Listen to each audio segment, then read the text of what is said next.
Right, me again. Well, let's face it, who else is it going to be? It'd be weird if there was somebody else appearing in the bubble for these videos.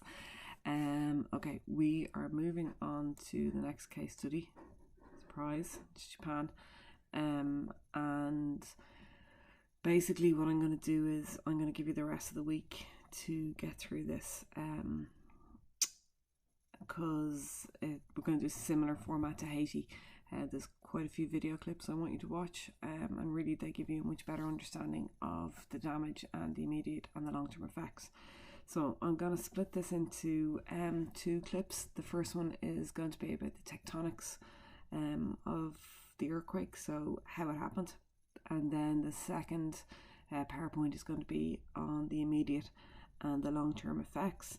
Then I'm going to upload videos into the file section just like I did with Haiti, and you are going to complete a summary template just like you did for Haiti, and like I said, I'll give you the rest of the week to get through that, so that should be absolutely buckets of time. If you're having trouble downloading or watching any of the videos, then just get in touch. Well, I was just going to say, if you're having trouble watching them, you won't be able to see me say this, but I'll type it anyway.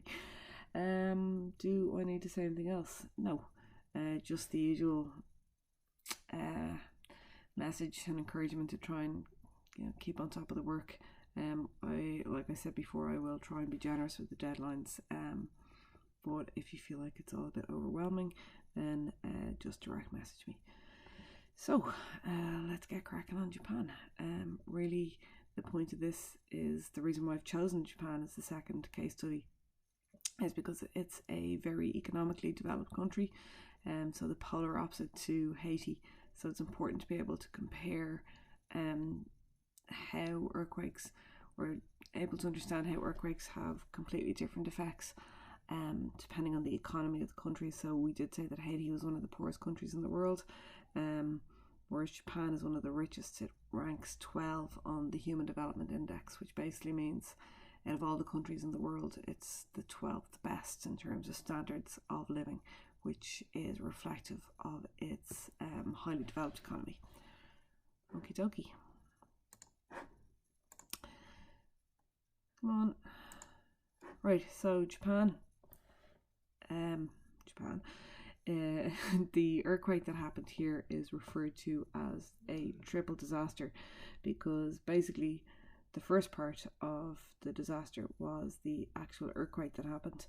The second part of the disaster was the tsunami that followed, and it was the tsunami in this case that caused most of the devastation.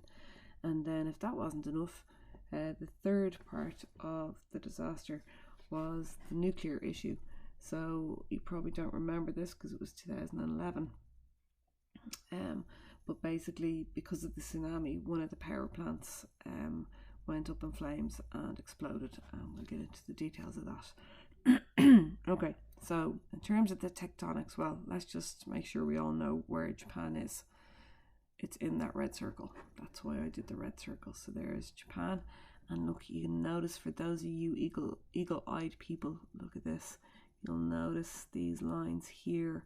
So you'll already begin to see the type of plate boundary that it's at. Okay, so here is a close-up of Japan.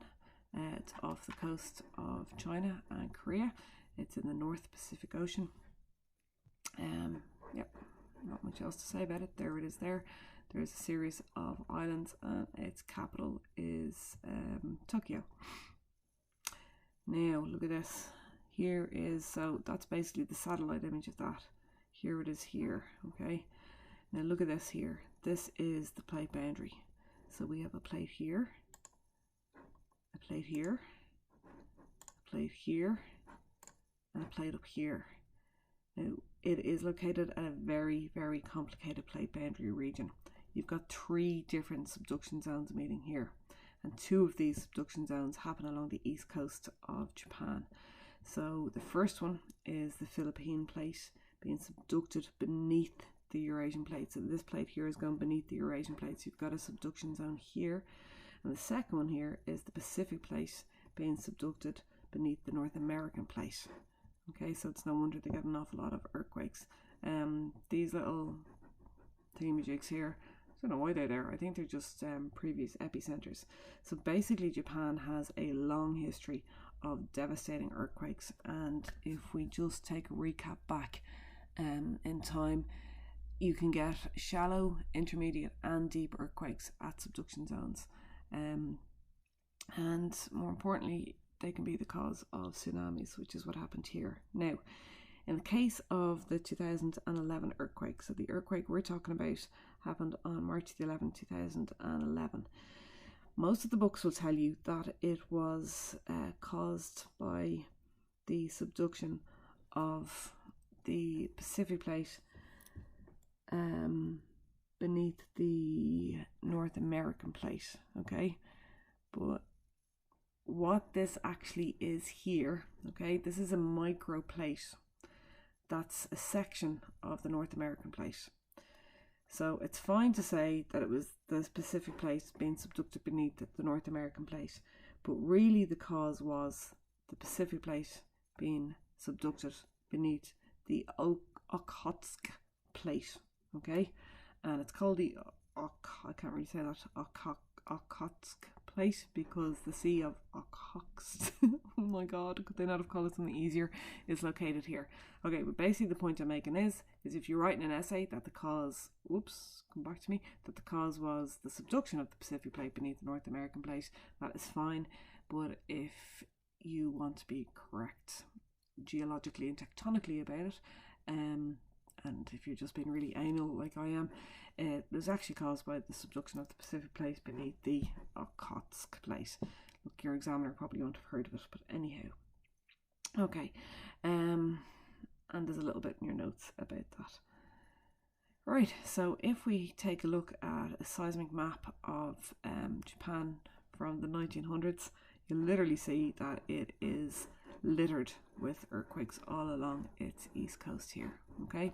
So this is because there's two subduction zones, so I hope that makes sense. All right, the tectonic background, we've already talked about this. This indicates that it's a subduction zone. The reason why there's a question mark after North American plate is because I've already said that this is considered to be a microplate. Right, what happened? Subduction. So the Pacific plate got caught on the plate above it, and elastic rebound occurred. And this resulted in an earthquake that measured 9 on the Richter scale. Now, I think this is the 5th largest earthquake that has ever happened, okay? It was a mega thrust earthquake, absolutely ginormous. It's like I said, the 5th most powerful earthquake that's happened since we've started recording earthquakes. 9 on the Richter scale.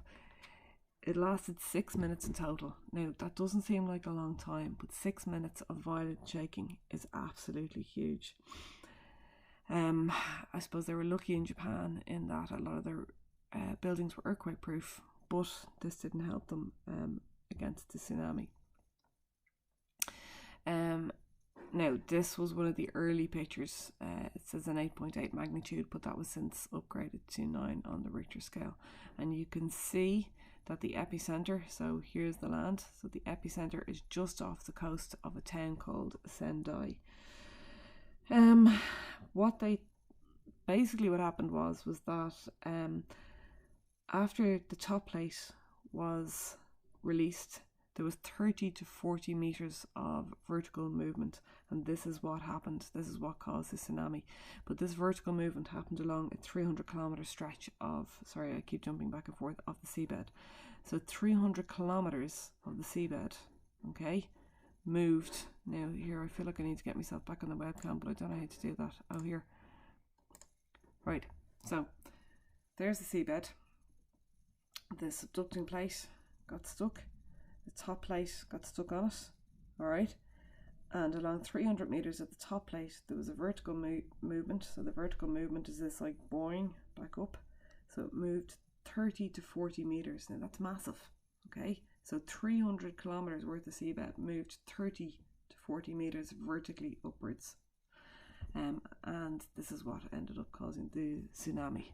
Right, goodbye to me for a minute. And we'll just minimize you. All right. There were a number of warnings in there that there had been foreshocks for 2 days beforehand. Oh, back, I'm going backwards. Oh, sorry. Let's go forwards again. But then there was several aftershocks afterwards. So these are the aftershock clusters, and you can see that there were hundreds of aftershocks that happened after this. There's the main event itself. So there's the epicenter. Here are the plate boundaries here. Alright, and just a little reminder as to why a tsunami happened. So an underground earthquake, which is what happened there, occurs. The seafloor snaps up, lifting a column of water above it. And in this case here, the column of water was 30 to 40 meters high. Gravity pulls it back down and it fans out. Individual waves are spread out. The distance between two wave peaks is the wavelength, yada yada yada. Okay, we went through a lot of this. And basically, if you remember what we said when those waves meet the coastline, because they're in contact now with the shallow seabed, they're forced up and over. So the height of the waves gets closer as it approaches the shore. This is the actual event. So you'll see the event itself happened on March the 11th, 2011. Here is the clatter of foreshocks. And then here are the clatter of aftershocks. Now, can you see up here? The main event. There was a foreshock that was about 7.3 on the Richter scale, which was pretty significant. So they may have considered that this was the main event and that they'd gotten away with it. So if you're looking at this, when this happened, okay, what am I trying to say here? This appeared that it was the main event and that these were all just aftershocks after the main event. But the main event actually happened here, followed by these aftershocks. And they went back and analysed it. What they initially thought was to be the main event was just a large foreshock. But like this is also about 7.2 in the Richter scale. Like crazy big earthquakes before and after. And also, like I said, one of the largest, most powerful earthquakes that happened. Okay, so on March the 11th, 2011, at 5:46 a.m. in the morning, the earthquake hit. It wasn't until 8 a.m. that they first received notification that the tsunami had hit the coast. At 8:13, the cooling system at one of the nuclear power station fails. So this is the triple disaster right here, all happening on the morning of March 11th: the earthquake, the tsunami, and failure of the nuclear power cooling system. Large aftershocks. And then later that evening, a 6.6 quake, so another aftershock hits central Japan. Okay, so that is the tectonics, and that's what will go in, well, not all of that, because you won't have room.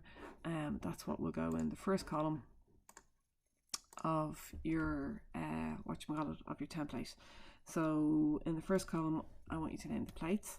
I want you to name the type of earthquake it was, so subduction zone earthquake. I want you to name the magnitude on the Richter scale, mention foreshocks and aftershocks, and anything else that I want you to say there? No, that's about it. And this is summarised on page 31 of your notes and a little bit on page 32.